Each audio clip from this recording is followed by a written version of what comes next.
Hello and welcome to my channel. I'm Tiffany, a retired librarian turned homeschool mom. And in this video, we're going to continue with covering Tamora Pierce's The Immortals Quartet. So this is Wolf Speaker. This is book 2. So this is kind of an interesting book. It's been about a year since the first book happened. So Dane's about 14 now. And her and Numair have come to Dunlath Valley, where basically when she was home, 2 of the wolves from the pack that had helped her with her family issues, basically avenge her family, showed up saying they needed help. And so she convinced the king and Numair to let her and Numair go and check out to see what was going on in this valley. So they meet up with these wolves, a pack of wolves. It's Dane, it's Numair, it's her horse Cloud, and then of course his Numair's horse Spot, and then they have a pack, the pack horse that was appeared in the first book. So Mangle. So, and along with of course her dragon, Sky Song, the baby dragon. So they're all with her, and they meet up with the wolves, and the wolves show her it's like something's going on here. They're seeing some various different immortals, these horse-like creatures with hawk eyes and claws, so they're like a horse-eagle combination, which are very grotesque looking. They're seeing some storm wings. They eventually see that there are trolls that are being enslaved, so something is definitely going on in this isolated valley, and they can't, because this is kind of close to the temple of the gods. We know where Elena's brother was training. The magic has kind of seeped into the earth, so it's shielded from basically seers being able to see what the heck is going on over there. So stuff is going on. So they go to the village and to the castle, basically, to see what's going on. And you see Numair force Dane into skirts for the first time in some time. Basically, she has to be dressing in more feminine clothing.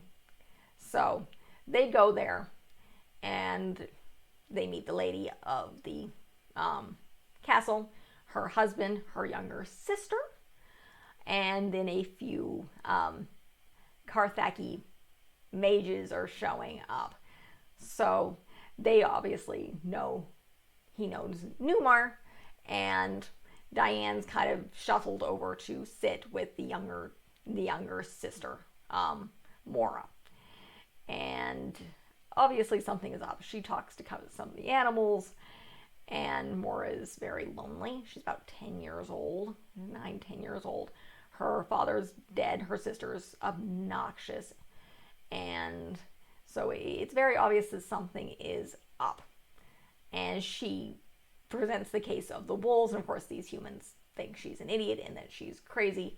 And you get more of the feeling of how the university mages think wild magic is nonsense.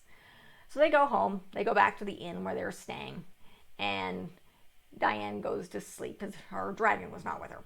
And Numair wakes her up in the middle of the night. She's like, what is going on? It's like, I will tell you, just pack and let's get out of here.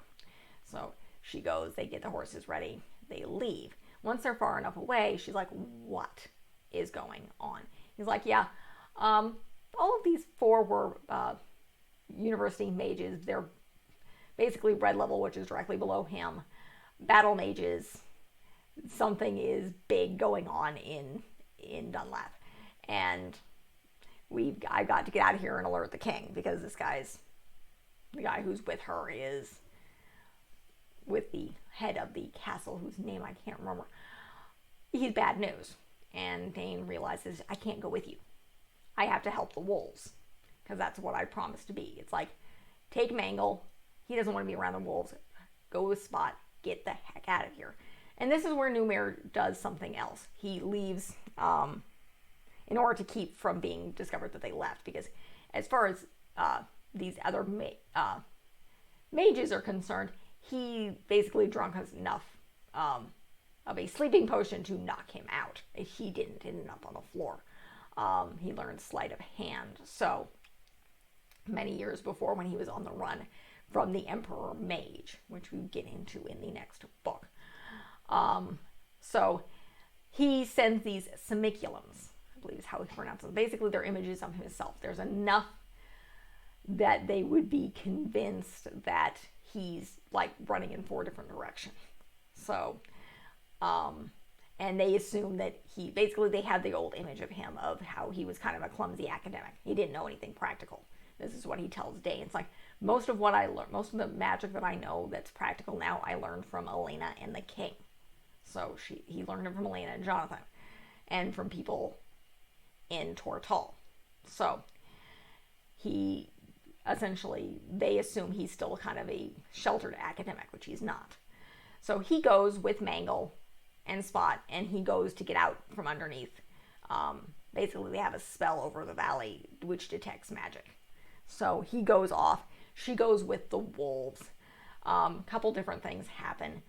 She runs into basically Mora, who's run away. So that's one thing. And she's like, she found out basically that her sister and the mages with her are planning to poison the water and take over. Essentially, they're planning to bring troops in from Carthage and commit treason. Essentially, they intend, because they're related to the king. They are the next closest relatives to him. And basically, it's like, if him and Thiet hadn't had children, they'd be next in line. So, yeah. So they are, essentially, she wants to be queen, and she wants to rule the country. And of course, they would align with Carthage. So her sister finds this out because she overhears things, because she's running from her nurse, who wants to put her in some sort of weird backboard to keep her shoulders, basically to give her better posture. And so she packs up and runs away. And they also run into Tate, who's the, essentially he handles the hunting dogs for the family. And he's close to Mora. And he's looking for her. And she's like, yeah, no, I'm not coming back. They're about to commit treason. So it's like, this isn't good. It's also in this book, you get the inkling of who you first hear about the god Ren, who's a hunting god. And his interesting connections here. I will reveal something from the 4th book, so massive spoiler here. That's Dane's father. Yeah, she's part god. She doesn't find this out, though. She starts suspecting it, obviously, because she suspects her father might be a god by this time. So, because again, she's being visited by a male badger god. So she has a strange suspicion that this is her father. But Moria doesn't want to go back. They relay the information to Numair, because they can't get out now, because once they realize Numair's gone, they put some giant shield around, keeping anybody in and out of the valley. So, yeah. And they're trying to create this weird thing called blood rain, or blood drain, which they're going to essentially poison the water. So, their goal is to kill everything.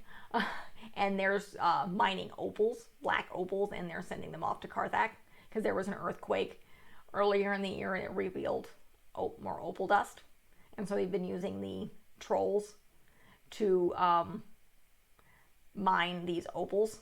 Basically, they're enslaved. And one of them does, in fact, escape, and they help them. They're being, it's very massive slavery, so they're being starved and beaten and whipped. So eventually they get this information to Numair. Diane the Badger starts teaching her. One of the new things she learns how to do here is go into the minds of animals, and is able to see through their eyes. So eventually at the end of this book, this leads to her being able to transform. So she's able to shapeshift. So eventually what happens is they make a plan to deal with some of the armies on one side of the valley, and Dane has to get into the castle and break whatever shield it is that's keeping the rest of Tortall's troops out. So she gets to the castle.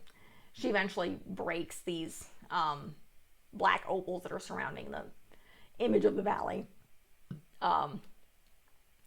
Because there's rebellion going on because they're chasing people out. So, and of course the mistress of the house's husband, who's very much under her control, commits suicide. She finds him. He's poisoned himself. It's like, I know we committed treason. I'm not interested in standing trial. I'm just going to kill myself. She's run off. Meanwhile, Numair battles this Tristan, which is the name of the other battle mage, and eventually uses a word of power to turn him into a tree. So, and there you see a massive mage battle, which is kind of interesting because they're blowing each other up. Blowing things up quite frequently. So, and then basically it's like the mistress of Dunleth has disappeared, and she gets the wolves and she uses water because she's exhausted, and water will augment her powers. So she transforms and runs with the pack, and her feet hurt like crazy, but yeah, she runs with the pack. They find the mistress. I can't remember her name at the top of my head, but she's running her horse ragged, and Diane convinces it to knock her off and run home. It's like, go back to your stable, get rid of this woman. And then she transforms back. Luckily she's naked. Luckily she's near some of her packs where she's hidden them, and she's able to get clothes back on. And without the wolf, she corrals her, who's like pissed off. It's like she's convinced the wolves are going to eat her. And then Raoul and some of the members of the King's Own show up to basically take her into custody. Eventually, obviously, she's going to be either imprisoned or hanged because she was going to commit treason. So, and Dane is able to get a ride back with Elena, or one of the other members of the King's Own, because again, she's exhausted. And they go back, and she's able to rest. And like, yes, you could transform now. It's like, yeah, which is fun. It's like, my feet hurt. I'm tired and my feet hurt. So she's able to rest up. They leave a couple days later. More as the king's going to send, obviously, someone to take care of things. And they're going to give the trolls, I believe it's trolls. I keep calling them trolls. I'm pretty sure it's trolls, not ogres. I believe that's what it is, yes. I'll double check the end of this book. But yes, these other immortals, farmland. So they, which is what they were promised to bring them over into this world anyway. So they do step farming. And so Mora is going to offers them, like, yeah, you can actually stay here and farm here. And we'll allow the wolves to stay. We'll not overhunt. We're not going to attack you, kind of thing. And so they leave and at peace. But again, you get a little bit more of what's going on with Carthag, and you realize, okay, we're going to be dealing some interesting issues here. But it's an interesting story, and it's an interesting addition to the story. You get to see a little bit more of Dane's background, and of course an advancement of the fact that she can transform. And you also realize, you get certainly inklings of how close her and Numair are beginning to get. They're becoming very close. He cares about her quite a bit, and vice versa. That shows up a little bit more in the next book. And spoiler, they do actually fall in love. And yes, that's a massive age difference, but you don't really see any of that until the end of the last book. So that is the end of this book review. Again, I love this series. But if you like what you see, I'm obviously going to cover the rest of the series. So you have the Emperor Mage, and then the Realms of the Gods, which are the next two final books in this series.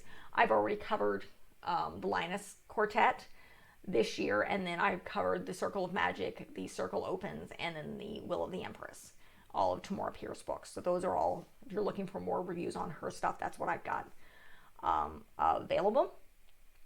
So, and I cover a wide variety of stuff. I do some single stuff, I do some classic stuff, I do some more serious stuff, I do various different films as well, some fun, some educational, some different educational materials found on YouTube, just because sometimes it's difficult to find things that correspond to the books I'm covering. So be sure to check that out. I have a few travel videos working on. There'll be more educational videos by the time you guys see this, which will be in 2023. This is being filmed in February of 2022. So that stuff will be coming. We are secular homeschoolers. So my daughter will be, by the time you guys see this, she'll be 4. That's frightening, or at least almost 4. She'll be 2 and she'll be 3.5. So we'll be gearing up to more homeschooling stuff. So I will cover that as we get there, as well as, again, more travel stuff. So be sure to like and subscribe. Check out what I've got. Leave a positive comment if you have one. And thank you.